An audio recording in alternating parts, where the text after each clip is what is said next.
सभी सनातनियों को जय श्रीमन नारायण। आज षटतिला एकादशी है।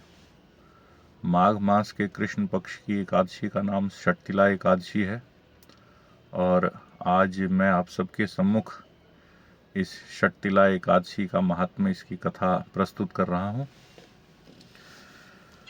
युधिष्ठिर जी ने भगवान श्री कृष्ण जी से पूछा कि हे जगन्नाथ, हे आदिदेव, हे जगतपते, माघ मास के कृष्ण पक्ष में कौन सी एकादशी होती है, उसके लिए कैसी विधि है, उसका क्या फल है, कृपा करके ये सब बातें मुझे आप बताने की कृपा करें।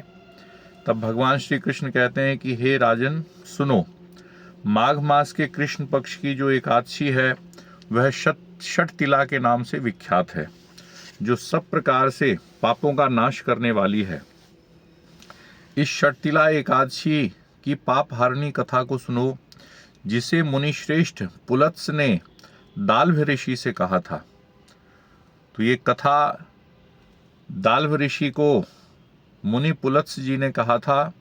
एक बार ऋषि दाल्भ ने पुलत्स जी से पूछा कि हे ब्रह्मन, मृत्युलोक में आए हुए प्राणी प्रायः पाप कर्म करते हैं, उन्हें नरक में न जाना पड़े, इसके लिए कौन सा उपाय है, आप कृपया बताइए।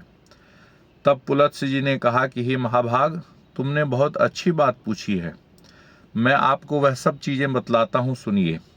माघ मास आने पर मनुष्य को चाहिए कि वह नहा धोकर पवित्र होकर इंद्रियों को संयम में रखते हुए काम, क्रोध, अहंकार, लोभ और चुगली आदि बुराइयों को त्याग दे।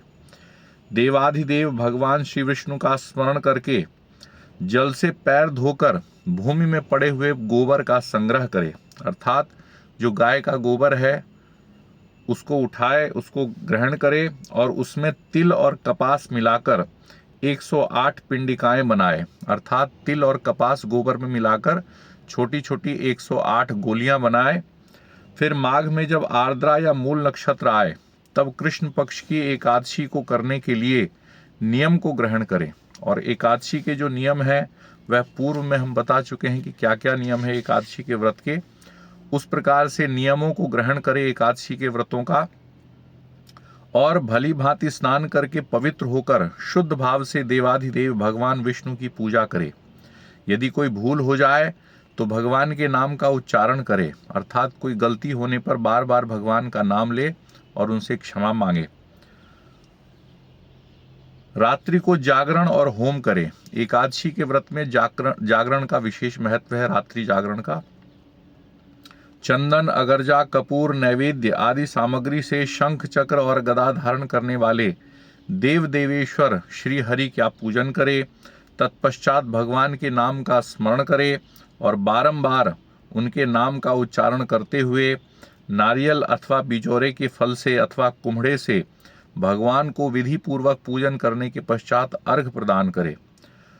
अन्य सब सामग्रियों के अभाव में 100 सुपारियों द्वारा भी पूजन और अर्घ दान किया जा सकता है।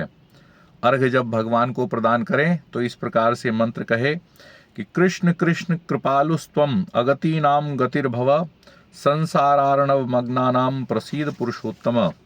नमस्ते पुंडरीकाक्ष, नमस्ते विश्वभावन, सुब्रह्मण्यम नमस्तेस्तु महापुरुष पूर्वज, ग्रहणार्घ्यं मया दत्तं लक्ष्म्या सह जगतपति। अर्थात हे सच्चिदानंद स्वरूप भगवान, आप बड़े दयालु हैं, हम आश्रयहीन जीवों के आप आश्रयदाता होइए।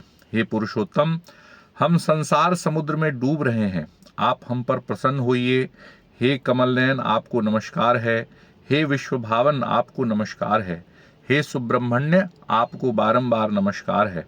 आप सबके पूर्वज हैं, आपको नमस्कार है। हे जगतपते, आप लक्ष्मी जी के साथ मेरा दिया हुआ यह अर्घ स्वीकार करें।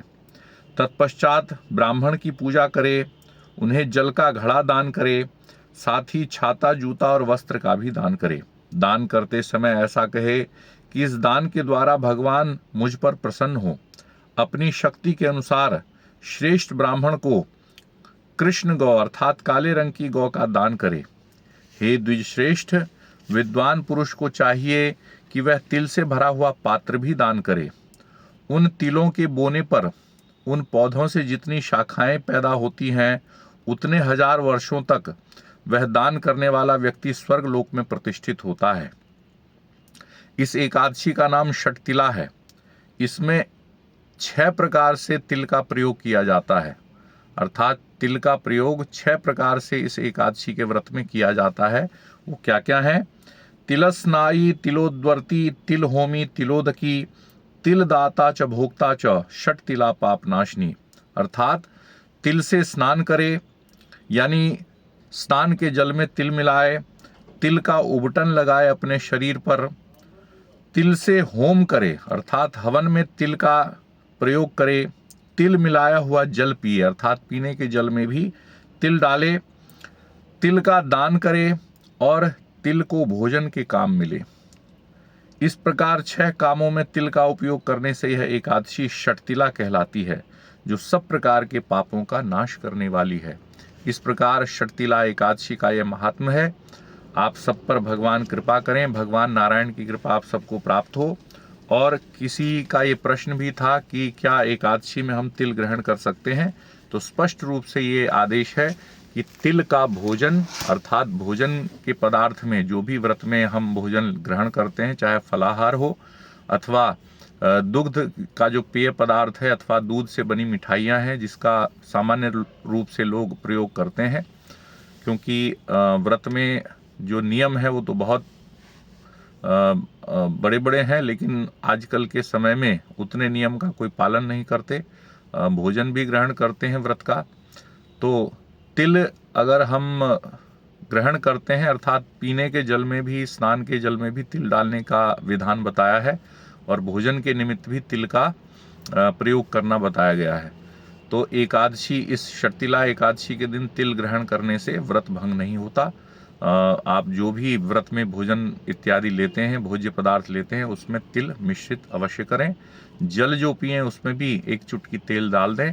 जो लोग हवन नहीं कर सकते, इसमें यह भी बताया गया है कि हवन में भी तिल का प्रयोग करना है। जो लोग हवन न करें उनके लिए एक अन्य विधि है कि जो भी हम भगवान के आगे जोत जलाते हैं, चाहे घी का हो चाहे तेल का हो, तो उस जोत में 1 चुटकी तिल छोड़ दें। वो तिल श्वेत रंग का भी हो सकता है, काले रंग का भी हो सकता है। और गरुड़ पुराण में स्पष्ट रूप से बताया गया है कि भगवान को तिल क्यों प्रिय है, क्योंकि भगवान के इस शरीर से ही उत्पन्न हुई है तिल। कहा भी गया है कि तिल मेरे शरीर से ही उत्पन्न हुए हैं, इसलिए मुझे अत्यधिक प्रिय हैं। इसी प्रकार कुशा घास भी भगवान के रोम से उत्पन्न हुई है, कुशा घास भी भगवान को बहुत प्रिय है। तो इस षटतिला एकादशी की आप सबको बहुत बहुत शुभकामनाएं। भगवान का ध्यान करें, व्रत करें और सब प्रकार से भगवान का पूजन करें। साथ ही आज मकर संक्रांति भी है, तो जो मकर संक्रांति के निमित्त जो भी नियम है, दान पुण्य के कार्य हैं, वो भी आज किए जा सकते हैं। जय श्रीमन नारायण।